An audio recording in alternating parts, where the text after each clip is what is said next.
नमस्कार और जय सनातन धर्म की।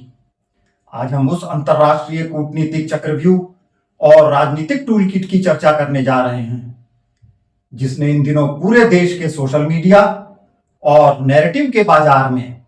एक अजीब सी हलचल पैदा कर दी है। क्या आपने गौर किया है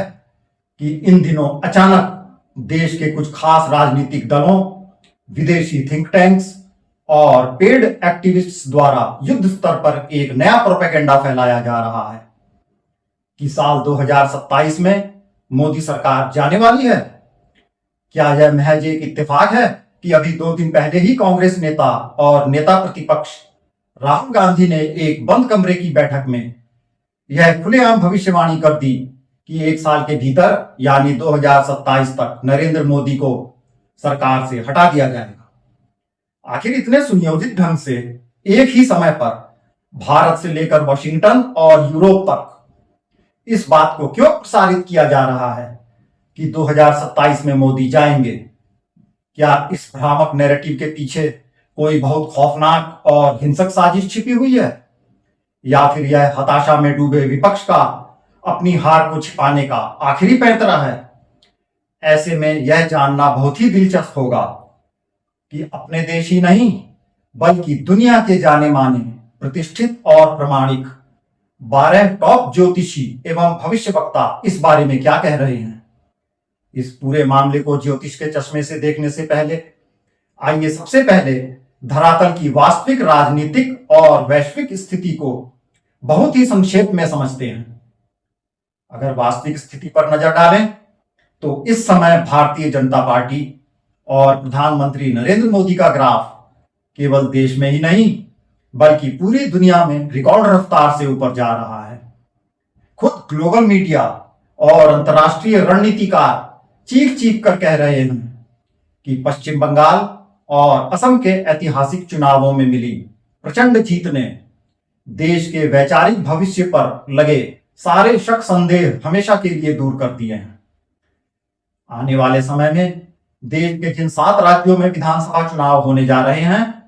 वहां मुख्य विपक्षी पार्टी कांग्रेस कहीं रेस में दिखाई भी नहीं दे रही है,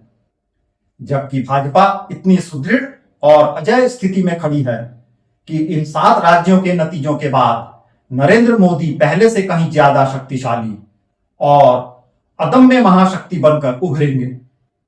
तो क्या यही कड़वी हकीकत विपक्ष को पच नहीं रही है? जब लोकतांत्रिक और चुनावी मैदान में वे मोदी को सीधे हराने में पूरी तरह नाकाम हो गए तो अब डीप स्टेट और इस टूल किट गैंग के इशारे पर देश में अराजकता, दंगे और आर्थिक असंतोष का झूठा माहौल बनाने के लिए 2027 में मोदी जाएंगे का यह मानसिक गुब्बारा फुलाया जा रहा है। तो आइए अब इस पूरे नैरेटिव को ज्योतिष के उस प्रमाणिक और वैज्ञानिक आईने से परखते हैं जहां कालचक्र खुद गवाही दे रहा है कि सत्य क्या है। टॉप भविष्य वक्ताओं की गणना के अलावा इस महाविश्लेषण की प्रमाणिकता को 100% अचूक रखने के लिए हम प्रधानमंत्री नरेंद्र मोदी, भारत देश और स्वयं भारतीय जनता पार्टी की उपलब्ध प्रमाणित कुंडलियों के ग्रहों, दशाओं और ताजा ग्रह गोचर को भी बहुत ध्यान से देखना होगा। प्रधानमंत्री नरेंद्र मोदी का जन्म 17 सितंबर 1950 को दोपहर 12:09 पर वडनगर गुजरात में हुआ था।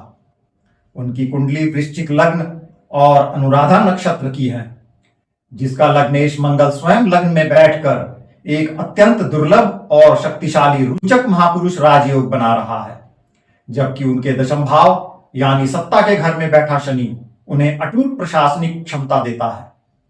वर्तमान समय में मोदी नवंबर 2021 से शुरू हुई अपनी प्रचंड मंगल की महादशा से गुजर रहे हैं, जो साल 2028 तक चलने वाली है, और इसी के भीतर इस समय केतु और शुक्र की अंतर्दशा का वो कालखंड सक्रिय हो रहा है जो उनके विरोधियों को मति भ्रम दे रहा है।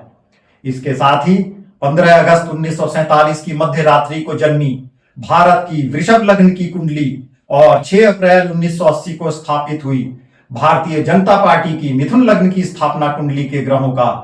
जब हम आपस में मिलान करते हैं तो यह साफ दिखता है कि मोदी सरकार के जाने की बात तो दूर,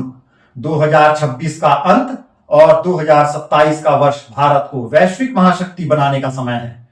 जहां मोदी की कुंडली का सूर्य और भाजपा की कुंडली का भाग्य भाव मिलकर एक ऐसा अभेद्य कवच तैयार कर रहे हैं जिसे दुनिया का कोई टूल किट भेद नहीं सकता। तो आइए अब एक एक करके दुनिया के उन चोटी के और विख्यात 12 ज्योतिषियों व भविष्य वक्ताओं की गणनाओं को उनके मूल स्वरूप में समझते हैं। सबसे पहले बात करते हैं अमेरिका के सुप्रसिद्ध कूटनीतिक ज्योतिषी और एस्ट्रोवेदा के विश्लेषक की, जिनकी वैश्विक रिपोर्ट कहती है कि 2026 के मध्य से 2027 के बीच नरेंद्र मोदी की मंगल केतु दशा के कारण उनके खिलाफ अंतर्राष्ट्रीय स्तर पर बड़ी साजिशें और मीडिया प्रोपेगेंडा तो बुना जाएगा, लेकिन साल के अंत में शुक्र के प्रभाव से वे अपनी सत्ता को और ज्यादा कंट्रोल्ड अथॉरिटी और अभूतपूर्व वैश्विक मजबूती के साथ स्थापित कर लेंगे।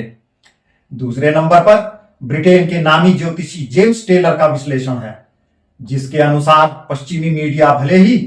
मोदी के पतन की खबरें फैलाए, लेकिन भारत की राष्ट्रीय कुंडली के मजबूत तीसरे भाव के कारण मोदी सरकार को हिलाना नामुमकिन होगा और वे अपना कार्यकाल शान से पूरा करेंगे। तीसरे बड़े पाश्चात्य विद्वान और अमेरिकी वैदिक स्कॉलर डेविड फ्रॉली ने स्पष्ट लिखा है कि नरेंद्र मोदी का नेतृत्व सिर्फ राजनीतिक नहीं, बल्कि भारत की आध्यात्मिक और सांस्कृतिक चेतना के पुनरुत्थान का कॉस्मिक कालखंड है, जिसे 2027 में कोई भी कृत्रिम नैरेटिव समाप्त नहीं कर सकता। चौथे स्थान पर द एस्ट्रोलॉजिकल ई मैगजीन के वैश्विक पैनल की ताजा गणना कहती है कि मई से अगस्त के बीच दशमेश शनि का गोचर मोदी विरोधी ताकतों और कानूनी अड़चनों को पूरी तरह नष्ट कर देगा, जिससे सरकार और ज्यादा सख्त प्रशासनिक फैसले लेने में सक्षम हो जाएगी। पांचवें नंबर पर भारत के जाने माने ज्योतिषाचार्य डॉक्टर अजय भांबी का प्रमाणिक विश्लेषण है, जिन्होंने बार बार दोहराया है कि वृश्चिक लग्न के मोदी के सामने जब शत्रु छद्म युद्ध छेड़ेंगे, मंगल की महादशा उन शत्रुओं का समूल नाश कर देगी और सन 2027 में सरकार गिरने का दावा करने वाले खुद राजनीतिक रूप से दिवालिया हो जाएंगे। छठे प्रमुख भविष्य वक्ता आचार्य रमाकांत मिश्रा ने भृगु सूत्रों के आधार पर गणना करते हुए बताया है कि सन 2027 का वर्ष मोदी को हटाने का नहीं, बल्कि उनके नेतृत्व में भारत द्वारा दुनिया की तीसरी सबसे बड़ी आर्थिक महाशक्ति बनकर उभरने का स्वर्णिम समय होगा। सातवें स्थान पर एस्ट्रोसेज के वरिष्ठ ज्योतिषियों का सामूहिक चार्ट और गोचर विश्लेषण कहता है कि भारत की कुंडली में चल रही चंद्रमा की महादशा में केतु का अंतर विपक्ष के भीतर भारी वैचारिक भ्रम और हताशा पैदा करेगा, जिसके कारण वे ऐसे हवाई दावे कर रहे हैं। आठवें प्रसिद्ध ज्योतिषी पंडित राधाकांत शर्मा की गणना है कि सूर्य बुध के बुधादित्य योग और गुरु की अमृत दृष्टि के कारण नरेंद्र मोदी का प्रभाव सन 2027 में राज्यों के चुनावों के बाद और ज्यादा अजेय हो जाएगा। 9वें नंबर पर इंदौर के नामी गणनाकार आचार्य अमर सिंह चौहान का मानना है कि मोदी की कुंडली का अभिजीत मुहूर्त का प्रभाव उनके राजयोग को अखंड करता है, जिसके सामने एक साल में सरकार गिराने का राहुल गांधी का यह नैरेटिव ताश के पत्तों की तरह बिखर जाएगा। 10वें स्थान पर बात करेंगे गणेशा स्पीक्स के एस्ट्रो पैनल की ताजा रिपोर्ट की, जिसके अनुसार शनि की 7.5 का अंतिम चरण मोदी को एक अत्यंत कठोर, निर्णायक और वैश्विक स्तर पर सम्मानित स्टेट्समैन के रूप में स्थापित करेगा, न कि उनके पतन का कारण बनेगा। 11वें प्रमुख भविष्य वक्ता डॉक्टर आर.पी. जोशी ने अपने कूटनीतिक चार्ट में साफ लिखा है कि सन 2027 में उत्तर और पूर्वोत्तर भारत के राज्यों में मिलने वाली प्रचंड जीत के बाद मोदी विरोधियों का यह टूल किट पूरी दुनिया के सामने बेनकाब हो जाएगा। और 12वें नंबर पर दक्षिण भारत के विख्यात ज्योतिषी के.बी. उन्नीकृष्णन का मत है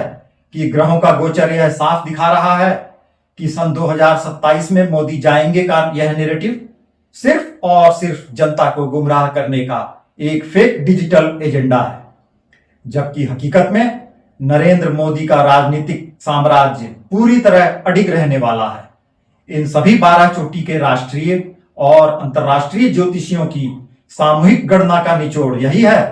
कि कालचक्र और ग्रहों की अदालत ने नरेंद्र मोदी के पक्ष में जो न्याय लिख दिया है उसे धरती की कोई भी नकारात्मक शक्ति बदल नहीं सकती। विपक्ष का यह टूल किट सिर्फ उनके अपने दिल को ढांढस बंधाने का जरिया है, जबकि सनातन संस्कृति और भारत का विजय रथ 2027 में और ज्यादा तेजी से आगे बढ़ने वाला है। वैसे मोदी जाने ही वाले हैं वाले नैरेटिव के बारे में आपकी अपनी खुद की क्या भविष्यवाणी और एनालिसिस है? क्या आपको भी लगता है कि राहुल गांधी द्वारा 1 साल में मोदी सरकार गिरने की यह भविष्यवाणी सिर्फ देश में अराजकता फैलाने की एक सोची समझी साजिश है? क्या आपको विश्वास है कि 2027 में होने वाले 7 राज्यों के चुनावों में जनता इस भ्रामक नैरेटिव को पूरी तरह खारिज करके भाजपा को और ज्यादा शक्तिशाली बनाएगी? और क्या आप मानते हैं कि ग्रहों के इस अचूक कवच के साथ प्रधानमंत्री नरेंद्र मोदी भारत को विश्व गुरु के पद पर स्थापित करके ही दम लेंगे? जरूर बताइएगा। जय हिंद, जय सनातन धर्म की।